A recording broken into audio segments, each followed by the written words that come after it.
privilege with unique qualities, Macau has played an irreplaceable role that contributes to the cultural exchange activities between East and West for the past 4 centuries. As one of the projects of EU-China Year of Intercultural Dialogue, this exhibition, Journey to the Ends of the World, Michele Ruggieri and the Jesuits in China, is another opportunity for Macau to play the role for cultural exchange platform between East and West. Taking this opportunity on behalf of the Culture Bureau of the Macau Special Administrative Region, I would like to extend my gratitude to the Ministry of Culture of People's Republic of China. Especially thanks are also dedicated to the various institutions that have contributed to the collections for this exhibition. These institutions include Archivo di Stato di Roma, Biblioteca Alessandrina Roma, Biblioteca Nazionale Centrale di Roma, Archivio del Stato di Napoli, Biblioteca Nazionale de France, Compagnia de Jesuit in Macau e un Museo de Santa Casa de Misericordia. Special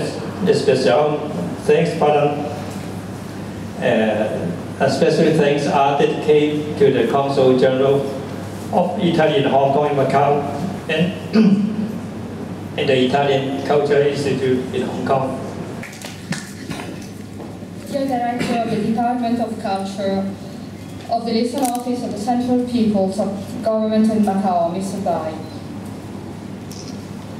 His Excellency Bishop Lai and the head of the Compagnia de Jesus, Padre Liu, President Freitas, dear President of the Cultural Affairs Bureau, Mr. Ung, dear Professor Losardo, head of the Archivio di Stato, distinguished guests, ladies and gentlemen.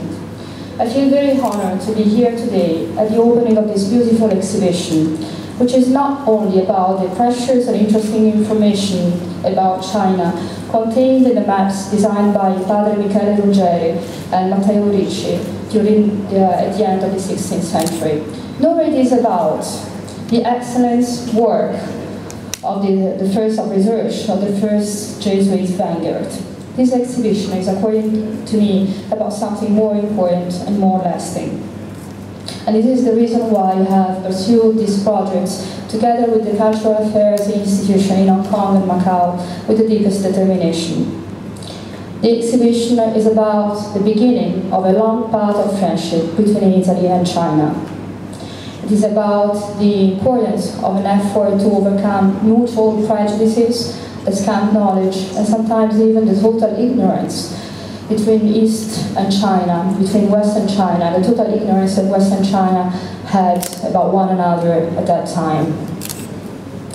And it is not mere chance that the first Western visitors who came here to Macau and China and who engaged in this revolutionary effort at that time to overcome prejudices and to advocate the French method and to underline the importance of understanding, learning, and respecting Chinese culture, and also of learning the language, recognizing the value of and immensity of the cultural heritage of China.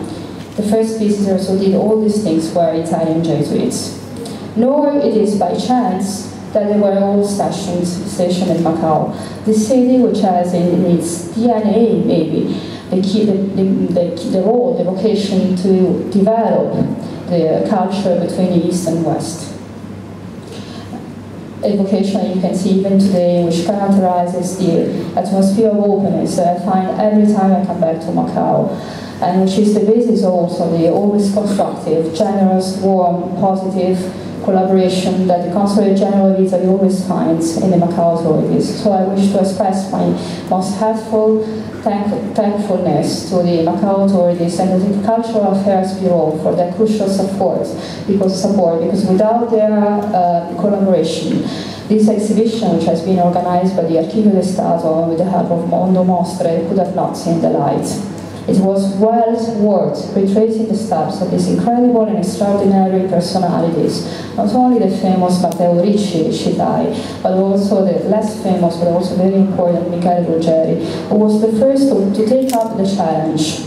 Never accepted before by a European man. They used to say one of learning the Chinese language without the help of a dictionary, because these were the two men who were the first to write a Chinese dictionary between Chinese and European language, Portuguese, without the help of a previous methodology.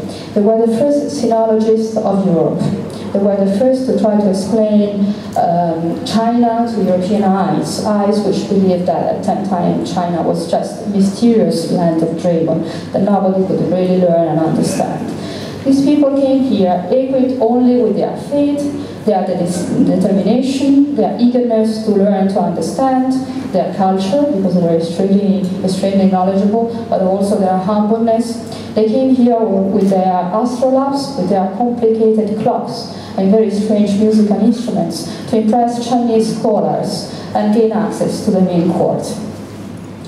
So this exhibition is the celebration of this journey, a journey which started over 400 years ago in this beautiful city, and this is why it showcases the maps which were designed along the way and along this journey. It's a journey towards the ends of the world, which started in Macau, which still, shows today the signs of their passage. Even in its icon, the icon of the city, the facade of the St. Paul Cathedral, the facade, this construction was promoted by the Italian Jesuit Alessandro Valignano. It was designed by another Italian Jesuit and architect, Carlo Spinola, of whom we will be able to admire a relic today thanks to the generous donation of Mr. Parati, who is with us today. And it was also built under the construction, the direction of another Italian, Giovanni Cola.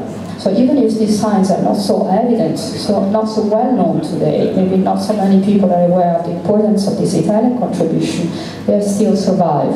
And they survive in the depth of the relationship of friendship between Italy and China. They survive in the attitude the Italian people always show today when they come to China, which is an attitude which is never motivated by a desire of hegemony or power, by a genuine desire to promote trade, ties and relations, and is still evident in the multicultural imprinting that Macau shows, and it's by now Macau's identity, and that we celebrate today. Thank you for the attention. Grazie a tutti, buonasera. I will speak in Italian for a bit so you can learn some Italian words, also because they were the language, the Neapolitan language of Michele Ruggieri. I can share maybe a bit of Neapolitan with our colleagues. I would really say thank you to all you, to the people and the friends now of the Museo di Macao, to my colleagues who are here, to the dear friends also of Mondo Mostre, to the president that came very nicely to visit me in Rome.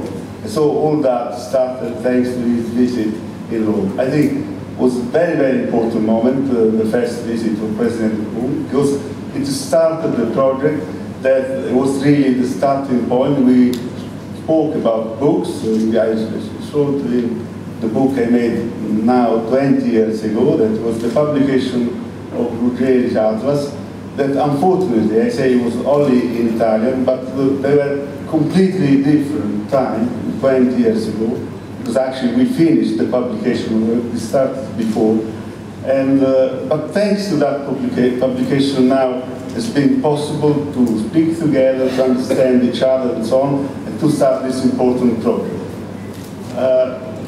You will see the exhibition now, and I am very pleased that to explain whatever you want about the exhibition, but it's important to know that certainly the main personality is Michele Ruggieri, who arrived 3 years before Matteo Ricci here, and also he started to study Chinese, was possible in those times, here in Macau, and was also able to learn a bit of Mandarin. It was a different mind, it was not the same mind, mathematical mind of Matteo Ricci, and often speaking together, we have some letters saying that they knew that they were different, because Ruggieri had a degree in law, so he was more keen with all the problems of bureaucracy, and Ricci was more keen with mathematics and astronomy.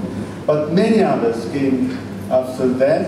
So here in the show you will see the work of people who really changed the shape of the world, not only of the part of the Chinese world, but also of the European world. Because this is important to know, that these people brought here some European technology, but also brought to Europe the Chinese technology.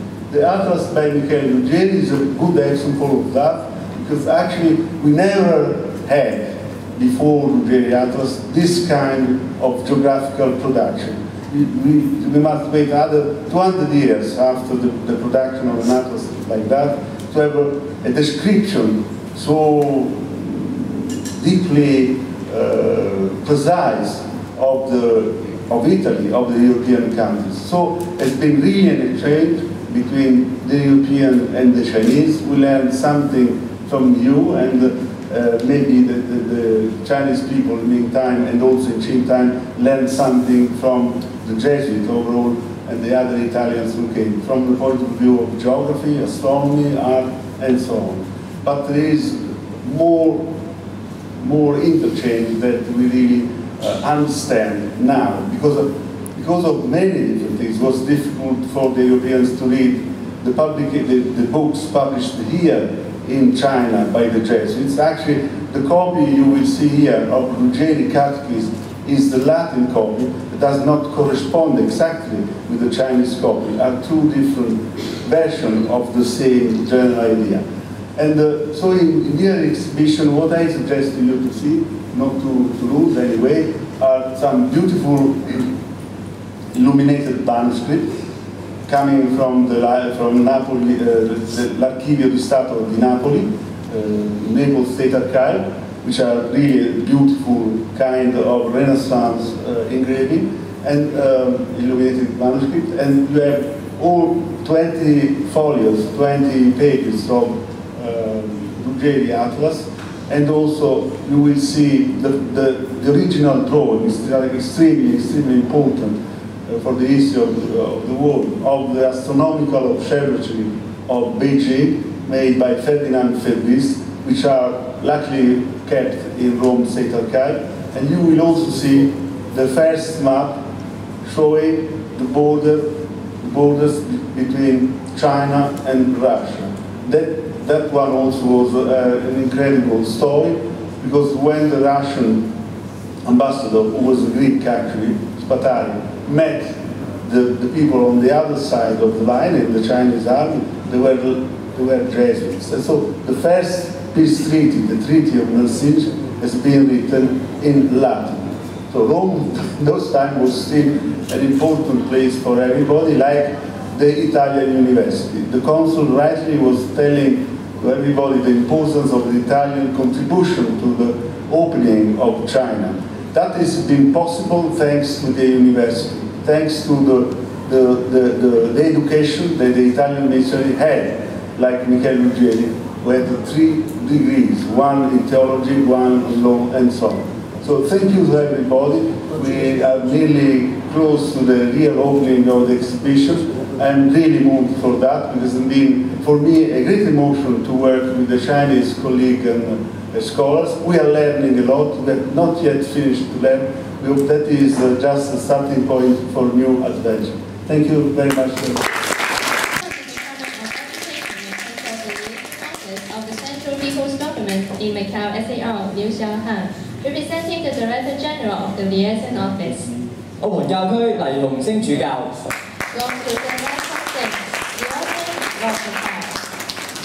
意大利駐港總領事館格斯加鳳總領事。Mr. Central General of Italy in Hong Kong. 澳門特別行政區政府文化局吳威明局長。Dr. Wu Wai-ming, President of the Cultural Affairs Bureau of the Macau SAR Government. 澳門耶穌會劉家正院長神父。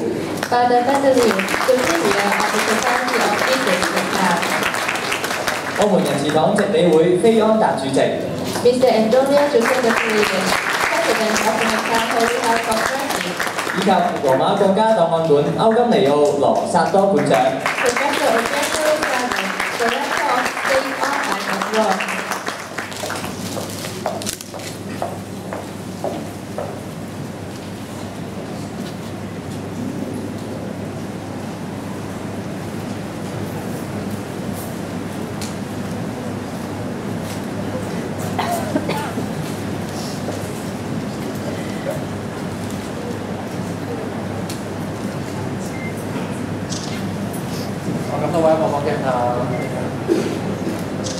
有請咁多位助理嘉賓望向鏡頭。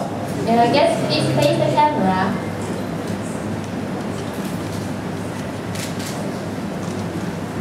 再次咧，有請我哋助理嘉賓望向鏡頭。Please face the camera.